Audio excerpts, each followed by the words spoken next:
तो अब की बार किसका होगा बिहार? बिहार ने जनादेश दे दिया है 25 से 30, फिर से नीतीश इसी ट्रैक पर ये पूरा जनादेश किया है। और ब्रेक पर जाने से पहले पवन, जो बीजेपी की कार्यप्रणाली रही, इस चुनाव को जिस तरीके से उन्होंने लड़ा, समीर जी इस मुद्दे पर थोड़ा सा हम चर्चा शुरू करते हैं। बूथ में कार्यकर्ताओं से बातचीत करना, विमेन सेंट्रिक डिस्कशन करना, मेरा बूथ सबसे मजबूत इस कार्यक्रम को करना, प्रधानमंत्री नरेंद्र मोदी ने पूरा प्रयास किया कि वो युवाओं के साथ भी, और जिस जेनजी को बार बार राहुल गांधी एड्रेस करने की कोशिश करते हैं, दरअसल प्रधानमंत्री नरेंद्र मोदी तो उस जेनजी को अपने युवा सम्मेलन के जरिए, नमो ऐप के जरिए पहले ही एड्रेस कर चुके थे। एक रणनीति ऐसी बीजेपी तैयार करती है, प्रधानमंत्री नरेंद्र मोदी तैयार करते हैं कि ना महिला उनसे छूटी, ना कार्यकर्ता उनसे छूटा, ना युवा उनसे छूटा। निश्चित रूप से देखिए, प्रधानमंत्री मोदी की कार्यशैली ऐसी, वो किसी पक्ष को नहीं छोड़ते। और प्रधानमंत्री मोदी को लगता है कि ये मेरे विरोध में, मेरे जो इसके विरोध में मैं चुनाव लड़ रहा हूं, उनके लिए, उनका ये वोटर है, प्रधानमंत्री मोदी उसको भी टारगेट करते हैं। वो कोशिश करते हैं कि वो वोटर भी हमारे पास आए, फिर वो हमारे सरकार के काम से आए, राज्य सरकार के काम से आए या केंद्र सरकार के काम से आए। और प्रधानमंत्री तो लगातार कहते रहे कि भाई मेरे लिए तो 4 लोग सबसे महत्वपूर्ण है, जिसमें किसान है, युवा है, गरीब और महिला है। और जिस तरीके से बूथ मैनेजमेंट पर अमित शाह जी ने फोकस किया, जिस तरीके से मेरा बूथ सबसे मजबूत को लेकर प्रधानमंत्री मोदी संवाद करते हैं। प्रधानमंत्री मोदी ये रैलियों में कहते हैं कि बुजुर्ग लोगों से कि आप युवाओं को बताइए कि किस तरीके से जंगल राज में आपने सफर किया है, लालू के जंगल राज की याद आप युवाओं को बताइए, क्योंकि उन्होंने वो जंगल राज देखा नहीं है। तो मुझे लग रहा है कि प्रधानमंत्री इस बात को जानते थे कि अगर युवाओं को जब तक ये बात मैसेज नहीं जाएगी, युवा इधर से उधर भटक सकता है। और प्रधानमंत्री मोदी ने फिर अपने काम से, फिर नीतीश कुमार का जो काम रहा, नीतीश और प्रधानमंत्री मोदी जब मिल जाते तो 1 और 11 बन जाते। जैसे उत्तर प्रदेश में योगी आदित्यनाथ और प्रधानमंत्री मोदी मिलते हैं तो 1 और 11 बन जाते हैं। और नीतीश कुमार की राजनीति में बहुत कुछ प्रधानमंत्री मोदी जैसी है। परिवारवाद का उनके ऊपर आरोप नहीं लगता, करप्शन का उनके ऊपर आरोप नहीं लगता किसी तरह का।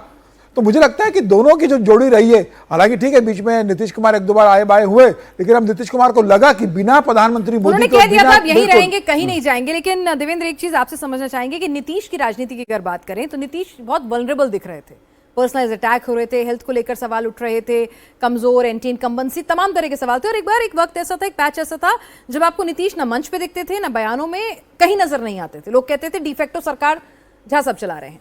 तो उसके बाद जिस तरह से उन्होंने वापसी की, ऐसा लगा सब कुछ फिट है, एकदम फिट एंड फाइन होके आए हैं। वजह स्ट्रैटेजी थी क्या? हाँ, नहीं स्ट्रैटेजी तो नहीं थी, वजह चाहे जो हो, लेकिन इसमें कोई दो राय नहीं था कि नीतीश इस बार के चुनाव बहुत सारी समस्याओं के बीच लड़ रहे थे, जो कि विजिबल था। जैसे जिस तरह की चीज़ें वो बोल जा रहे थे, जिस तरह की चीज़ें स्टेज पे कर जा रहे थे, वो उसके पीछे कारण चाहे जो भी हो, बट वो समस्या के तौर पर तो दिख ही रही थी। प्रधानमंत्री नरेंद्र मोदी और बीजेपी की स्ट्रेटजी ये रही कि अगर इस तरह की चीज़ों को अगर आप बहुत बढ़ने दोगे तो फिर वो पोजीशनिंग खराब होती है। पॉलिटिक्स आमतौर पर परसेप्शन पर लड़ जाता है। अब पीएम का आके बार बार नीतीश कुमार की तारीफ करना, पुल पे हाथ पकड़ के हाथ उठा के दिखाना, महिलाओं का जो कार्यक्रम था उसमें ये कहना है कि आपके 2 भाई हैं, नरेंद्र और नीतीश। तो पीएम ने वो ताकत दी नीतीश कुमार की इमेज को कि किस रूप में ये हमारे लिए बहुत उपयोगी। आज जब देश के प्रधानमंत्री इस रूप में ताकत दे रहे हैं, जिसका अपना ऑडियंस इस प्रकार का है बिहार में भी, तो वो सारे समर्थक तो ऐसे ही समझ गए कि यार हमारा नेता बोल रहा है, इसका मतलब बहुत अच्छी बात है। बीजेपी कार्यकर्ताओं, वही कहना कि बीजेपी कार्यकर्ताओं को ही मैसेज मिल गया कि जब पीएम इतनी तारीफ कर रहे हैं तो फिर आप क्या कर सकते हैं। तो उन सारी चीजों ने नीतीश कुमार की छवि को एकदम से, जो कमियां थी, शॉर्टकमिंग से, उसको ढक दिया। हर्षवर्धन जी, प्रशांत किशोर से जब हम लोग ने सवाल पूछा था नीतीश को लेकर, तो उन्होंने एक बात कही थी कि जब नीतीश सबसे ज्यादा कमजोर दिखें, सबसे ज्यादा वल्नरेबल दिखें, तो समझ लो सबसे ज्यादा ताकतवर उसी वक्त हैं वो, क्योंकि मैंने उनके साथ करीब से काम किया है। नीतीश ऐसे ही काम करते हैं।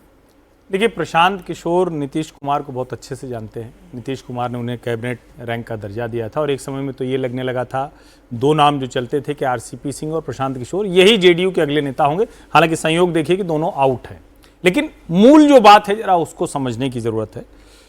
क्या प्रशांत किशोर जो देख रहे थे वो सचमुच वो देख पा रहे थे जो परिणाम आए हैं? तो इसका जवाब है नहीं।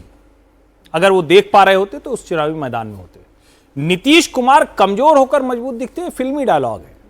नीतीश कुमार के साथ सहानुभूति जुड़ी है, दोनों का बड़ा अंतर है। कमजोर होकर मजबूत दिखना मतलब रणनीतिक तौर पर होता है, सहानुभूति मतलब यह कि एक व्यक्ति है जिसने सचमुच 20 साल में इतना किया है, बिहार के लिए जिस जगह से वो खींच कर लाए हैं वो अपने आप में बहुत बड़ा है। और अगर उस जगह से जब आप खींच कर लाते हैं और आपके खिलाफ एक कैंपेन चलती है कि आप असहाय हो गए, अशक्त हो गए, कुछ कर नहीं पा रहे, तो एक पब्लिक का सेंटीमेंट जुड़ता है। फिर जिस तरह से नरेंद्र मोदी और नीतीश कुमार, जब हम कहते हैं जो जेडीयू और भाजपा की इस बार की कैंपेन देखनी चाहिए, इस बार की कैंपेन जितनी ज्वाइंट कैंपेन थी, मैं उसको पहले दिन से कह रहा हूं, इंडियन कोalition हिस्ट्री में कोई पॉलिटिकल पार्टी इस तरह से चुनाव प्रचार करती नहीं दिखी। जब जनता दल यूनाइटेड के दफ्तर में प्रधानमंत्री नरेंद्र मोदी की फोटो लगी तो लोगों ने कहा करे जेडीयू ने तो सरेंडर कर दिया। फिर भाजपा के दफ्तर में नीतीश कुमार की लगी तो कहे देखो मंकी बैलेंसिंग हो रही है। लेकिन दरअसल भारतीय जनता पार्टी ने बहुत रणनीतिक तौर पर यह पूरा चुनाव लड़ा और इस पूरे चुनाव की बागडोर भारतीय जनता पार्टी के पास थी। कोई अगर यह कहे कि इसको नीतीश ड्राइव कर रहे थे तो मैं ये सहमत नहीं होता हूं, क्योंकि इस चुनाव की सीटों के बंटवारे से लेकर जहां नाराजगी हुई उसको ठीक करने से लेकर वो बीजेपी ड्राइव कर रही थी, वो कमान अमित शाह ने अपने हाथ में ले रखी थी। लेकिन एक अच्छी बात थी कि दोनों तरफ से कोई, जिसको कहना कि मतभेद नहीं था, झगड़ा नहीं था। वरना क्या होता है कि दोनों पार्टियां कहती है वही काम अगर करना है और अगर आप नाराज होकर करें तो उसका जो परिणाम आता है वो देखिए महागठबंधन, और आप एक दूसरे को मजबूत करते हैं तो उसका परिणाम यह है। और मेरा यह मानना है नरेंद्र मोदी और नीतीश कुमार ये एक फिनोमिना है, वीमेन सेंट्रिक स्कीम। ये कोई इन्होंने तय नहीं किया है कि अच्छा हमको चुनाव जीतने के लिए करना है, इनके मन में है कि ये करना है। फिर चाहे नरेंद्र मोदी जब गुजरात में जो कुछ करके आते हैं, चाहे वो, इसीलिए उज्ज्वला बहुत लोग नहीं समझ पाए 2016 के बाद 2017 में उत्तर प्रदेश में, और नीतीश कुमार 2005 की साइकिल से लेकर आज तक उनकी स्कीम्स को देखिए। इस बार थोड़ा चूंकि वो ज्यादा दिखने लगा क्योंकि 10,000 रुपया दे दिया, वृद्धावस्था पेंशन बढ़ा दिया, तो लगा कि बहुत बड़ा हो गया। लेकिन ये कॉन्टिन्यूअस है। जैसे निजी तौर पर मैं मानता हूं कि भाई शराबबंदी क्यों होनी चाहिए, मैं नहीं, शराब नहीं पीता हूं मैं, लेकिन फिर भी मैं मानता हूं क्यों शराबबंदी होनी चाहिए, प्रतिबंध नहीं। लेकिन नीतीश कुमार ने वो किया और उसका आज महिलाओं इसे को रजत जी ने जबरदस्त बड़े अच्छे समर्थन तरह मिला। से समझाया था। जब यही प्रश्न उनसे भी मैंने पूछा, उन्होंने कहा कि हम शायद बाहर से ये चीज समझ नहीं पाते हैं, लेकिन घर में वो महिला जो अगर पति शराब पीकर आ रहा है या पिता शराब पीकर आ रहा है या भाई शराब पीकर आ रहा है और फिर जो अत्याचार घर पे कर रहा है, उसके लिए नीतीश कुमार नंबर 1 प्रायोरिटी हो जाते हैं, क्योंकि वो उन महिलाओं का, उन बेटियों का दर्द समझते हैं। और युवाओं की अक्सर बात होती है, हमने जमीन पर खुद पाया, युवा महिलाएं जो रोजगार के बात पर तेजस्वी की बात करते थे, युवा महिलाएं सीधे नीतीश कुमार का नाम लेती थी, कहती थी कि महिला आरक्षण दिया है। बहुत सी महिलाएं जो हमारी डिबेट में पुरुषों को देख के थोड़ा पीछे खड़ी होती थी, वो कहती नीतीश कुमार है तो हम आपकी इस डिबेट में शाम 6 बजे आ पा रहे हैं, वरना ऐसा संभव नहीं होता।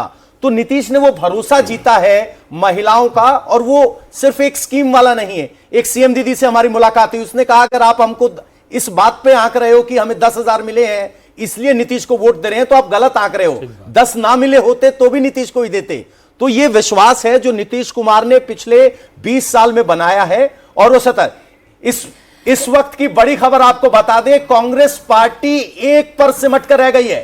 जी हां, कांग्रेस पार्टी इस वक्त सिर्फ एक पर दिखाई दे रही है। वो कांग्रेस पार्टी, राहुल गांधी जो वोट चोरी की बात करते थे, बिहार की जनता ने उनको जवाब दिया है। कांग्रेस अब एक सीट पर सिमट गई है। किशनगंज की वो सीट है, बाकी सब सीटें हम लगातार कह रहे थे कि बहुत ही क्लोज फाइट थी, 200 800 इस अंतर से कांग्रेस आगे चल रही थी, और अब ये हुआ भी वही है जिसकी आशंका जताई जा रही थी। किशनगंज को छोड़ दीजिए, बाकी तमाम सीटों पे जो बढ़त बनाई हुई थी वो अब खत्म हो गई है।